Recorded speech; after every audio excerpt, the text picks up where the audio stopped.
The cost of living goes up every year. The cost of everything. The cost of clothes, the cost of food, the cost of rent. Everything goes up every year. Everybody knows this. So when a multi-million-dollar mega carrier chops drivers' wages, and in the middle of Driver Appreciation Week of all things, well, that's something worth talking about. If this mega carrier needed money, they have over 4,000 trucks and probably twice as many trailers. They could easily have sold off some of their equipment. If they needed to raise money, they have multiple yards, all sorts of real estate holdings. They could have sold off some of that land. If the carrier needed to raise money, they could have taken the company public. All sorts of big corporations do that to raise money.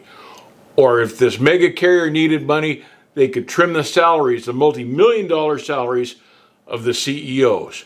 But no, they didn't do any of these things, although they could have.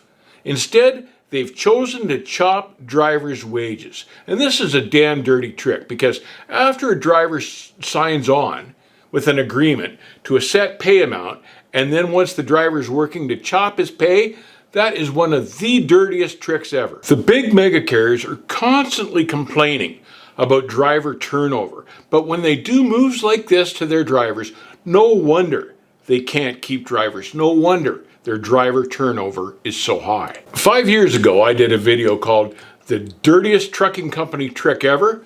Well, this is another one of the dirtiest tricks the trucking companies have come up with. Or maybe there's a different angle to this pay cut. Maybe the carrier didn't need to raise money at all. Maybe the object of the game is to see how cheaply the truck drivers will work before they start quitting. And these mega carriers operate driving schools. And you've got new drivers coming out of those driving schools all the time that are working for half wages as they try to pay the carrier back for the driving school. That's a cheap workforce at your fingertips. Maybe it's cheaper to run these new student drivers, and they can afford to get rid of the drivers that have already paid their bills off. Either way, when you hear these mega carriers advertising and they say they care about their drivers are like family, don't believe it. The mega carriers care about one thing and one thing only, and that is money. And when they treat their drivers like this, that's pretty obvious to anyone that's looking. That is why I prefer the small and medium-sized carriers, because they actually know their drivers. They're not just a number. And those carriers care about their drivers and feel some sense of responsibility for them. And they don't want to see their drivers go broke. They want to see their drivers prosper. That's why I like the smaller carriers. Now, we know of one mega carrier that's doing this trick of chopping drivers' pay, but if one's doing it, you know there are more of those mega carriers doing the same thing. This particular mega carrier has over 6,000 drivers. Those drivers have been working their guts out for this carrier, and that's how this carrier has rewarded them. And the really sad part is, on top of all of this, that we know that the mega carriers have the money.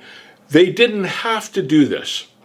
They've done this because they can get away with it, and it raises their bottom line, and to hell with the drivers. That's my rant for today. Stay safe, keep the rubber side down, don't work for a mega carrier that treats you this way. And I'll see you on the backhaul.